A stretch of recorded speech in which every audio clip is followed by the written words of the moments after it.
Bilang ko sa dagat na apoy, di makahinga sa init na dumadaloy.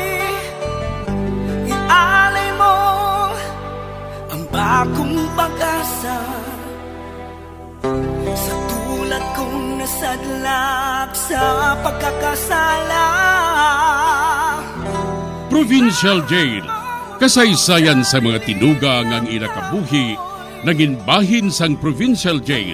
Sa diin ang apat kapamusod sang pader, naging lulubngan sang ilang mga handom kag mga kalipay, nga naging saksi man sang ilang mga pag-antos, kag kabudlay kag paghinulsol.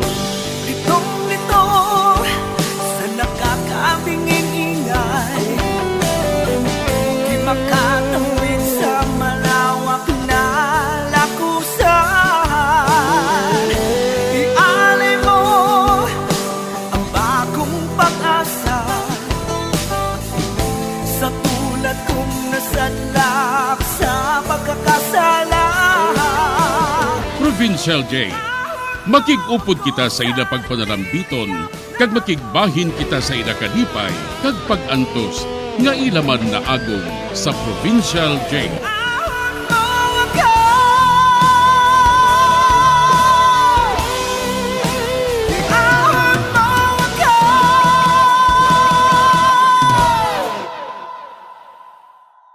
Bilang ko sa dagat na apoy, di makahinga sa init na dumadaloy.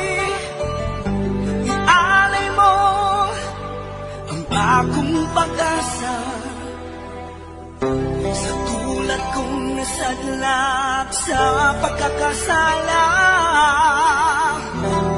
Sa liwat maing adlaw sa inyo tanan mga palangga na mga tagparamati, sa karon nga adlaw padayuno naton ang sulat, nga ginatagan naton sang kabuhi, diri sa ato panatuntunan, Provincial Jail. Ahon mo ako sa nagliliyap na apoy, na aking matikman ang tamis ng sandali. Bahin sa nagligad, ginpagwa sa mga pulis si Paterno, tungod luwas nga minor de edad siya, nahibalan sang pulis nga masokista siya, kag madamo sa lalaking nakaagi kami si Sandoval nga nagpamatuod sina. Diri sini nga bahin padayunon kong akong pagsaysay diri sa Provincial Jail. Diin ka makadto, Paterno. Mapauli ka lang diri sa balay. Agod nga magkaon ka magilis. Kapangita ko sa obra na yan. Ano hindi ka na lang pala magsagad palibog sa akon? Maayo man ko na mo sila. Pero halungan mo lang ha. Nga hindi ka na makasala. Hindi ka na makasala sa kasuguan. Nga daan nga, ikaw lang ang ila ginabantayan. Nga bantayan nila ko. Nakahibalo ka na kung anong sala mo ah. Nakapatay ka na sang tao. Nga wala ko nila pagpreso ha. Kay man, ka mga gago sila. Bay, Paterno? O Diyos ko, hinuyo lang ang tingog mo. Basi kung may makabati sa imo. Dra ka na gani. Basi makapatay pa ko sa hilabtira, Eloy. Bay, Paterno? Di ka makadto? Di ka na'y magalin. Paterno! Paterno! Bay, wala kid niya ako ginsapak. O Diyos ko, ano balay ning anak ko? Ano kay si Miguel mo? Kinpadako niyang amon anak nga daw sa mga tulisan. Kag si Gigi, ang akon anak, lamharon pa siya kayo. Kaginunay siya ni Miguel, kag amuman ni Paterno. O Diyos ko, hindi ako makahangop sa nagakatabo ngayon ni sa amon. Makahuluya! Makahuluya!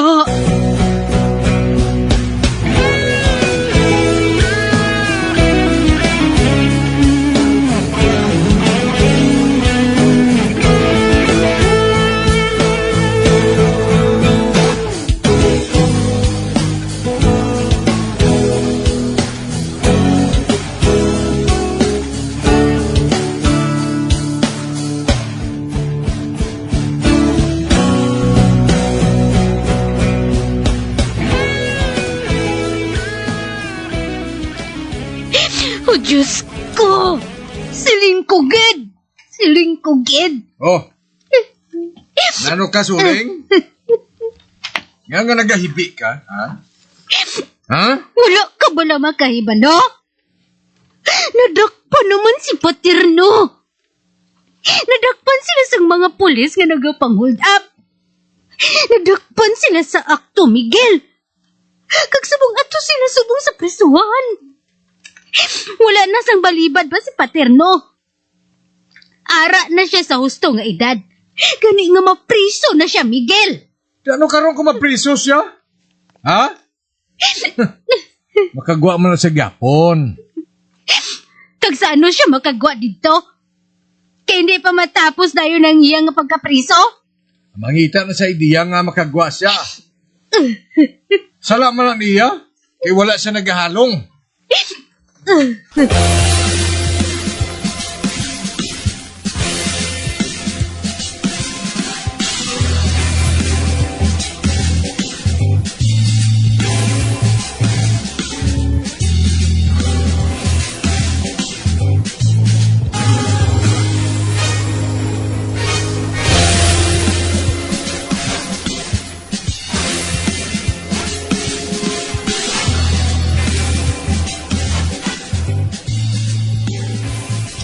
Walo ka tuig ako diri sa presuhan nga hindi matagan sang parol.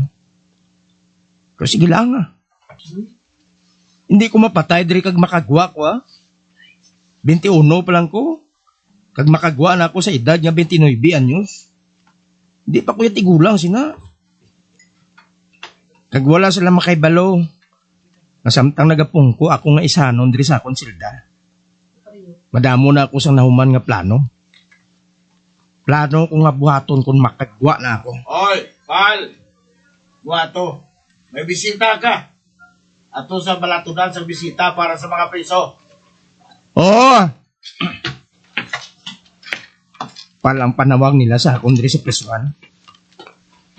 Mayo man ang gani ah. Kung makagwa na ako, wala na siyang makadumdum kung sinugid ako. Pero sinuwayan ang akong bisita man. Paterno, anak! Ba? Si nanay? Oh! Ari ka galinay? Anong dala mo sakon? Manok kag suman, ah. Ate Mayo, bisan paano, makatilaw ako sa suman. O te, anong kinanglan mo sa ako, nay? Anak, luyag ko lang nga makita ka. Kag sa pinakaadlaw, matapos ng imo presyon, magdiretso ka pa uli sa balay, ha? Kag kuntani, magpakabuot ka na, anak. Nakahibalo man ako, nga mabudlay diri sa sulod sa presuhan. Kamusta na galing iban ko nga utod, nay? Ang imo magulang nga duha ka bilog nga lalaki, may mga asawa na sila, kag mga anak. Kanami isang imo mga hinablos paterno. Masadyahan ka gid kung makapauli ka na sa aton. Ate, okay ah. Ta, pauli na. Kanoon kong dala mo para sa akon. Ate, oo, anak, oo. Nalipay ako nga makita ka. Kagwapo sa imo nga pagkalalaki. Kanugon, nga diri mo ginusikan ang imo pinakamatahom kung tani nga tiun sang imo kabuhi, anak. Pauli na to na yan. Kag hindi ko bla pagpaminsara. Nakaibalong na ko sa ginabuhat ko ah. Lakat na. Ate, oo, anak. Papauli na ako. Dira ka na. Ato na si nanay. Nagalakat siya nga nagapamahid sa iya luha. Magpasalamat siya kay napriso ko. Kung tani, madamo nang amo na hold up sa akong mga kaupod.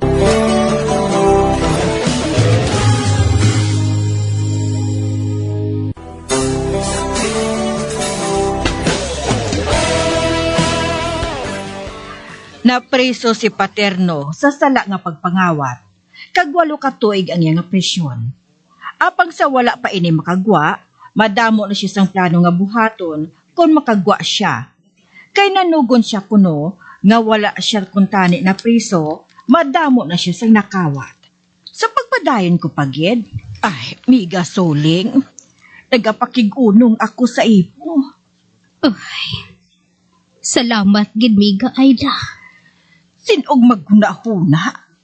Nga nasapwa na lang kagabi si Miguel nga patay na sa kanal. Nasakitan ako sa natabo sa iya, Amiga Aida. Napatay siya.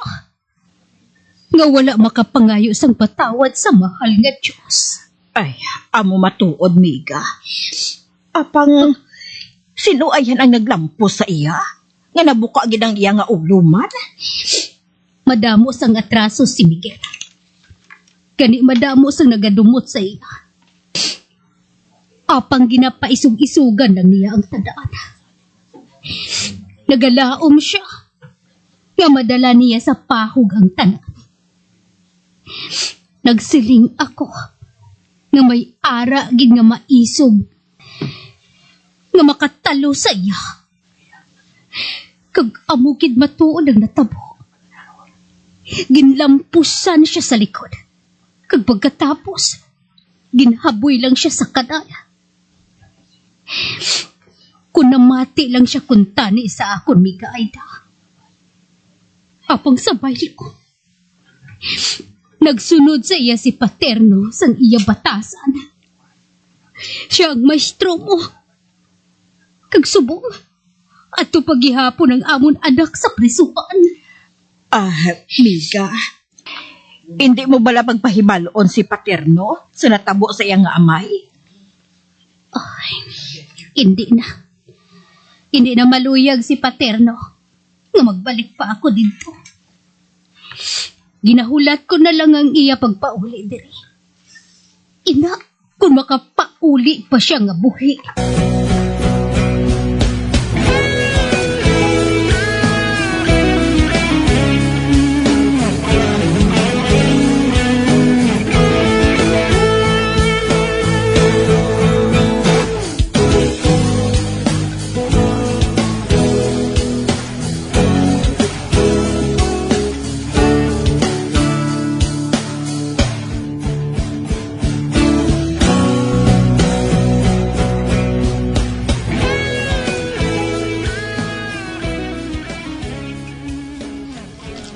Nabartolina ako, kay man nakakita ako sang away sa isa ka priso dire.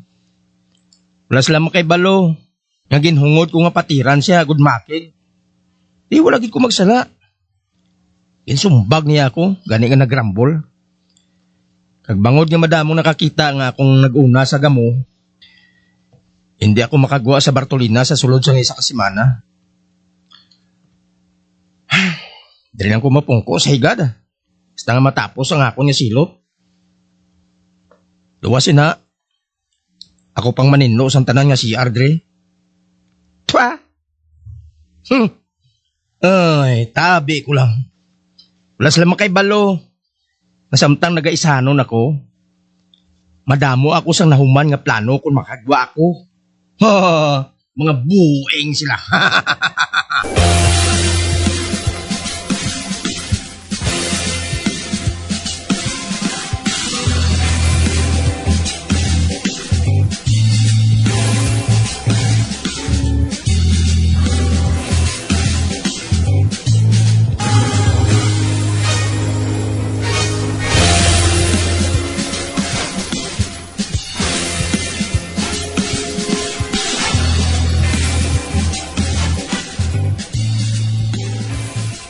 Meg, tanawablas si Palo.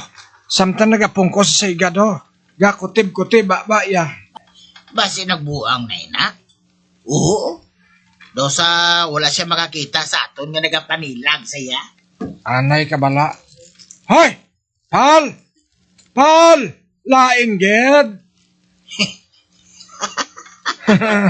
Wala siya makabati oh. Oo man. Sige lang iya kutib-kutib nga nagatulok sa kisame. Ate, wala na. Buing na na.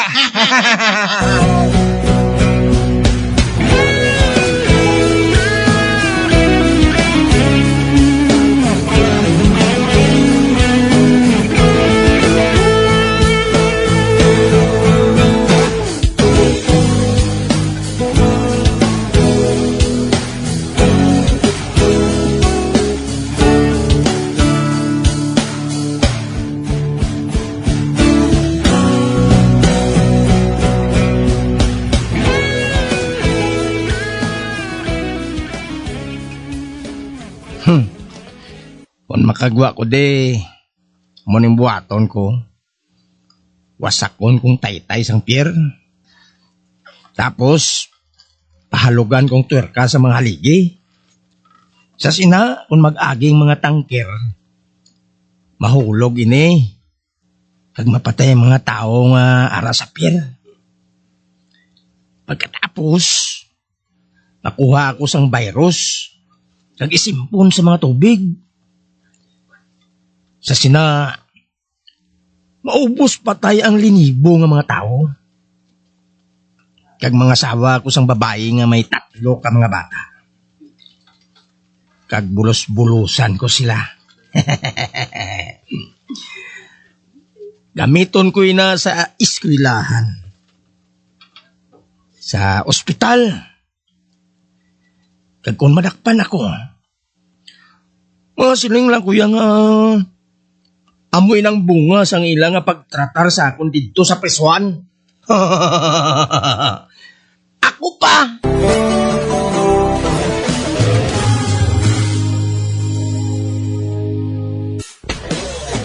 Bilang ko sa dagat na apoy, di makahinga sa init na tumataloy.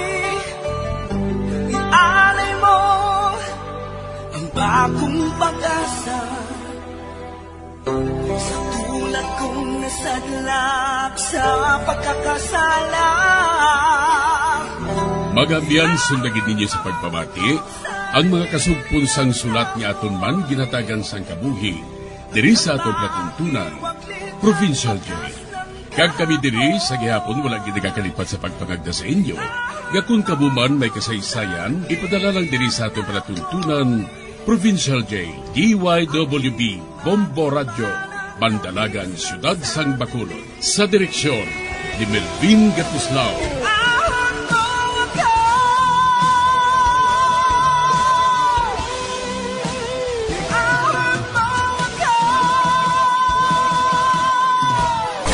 Bombo Radio Philippines. Patuloy na #1 sa drama. Fast pa Radio! Bombo!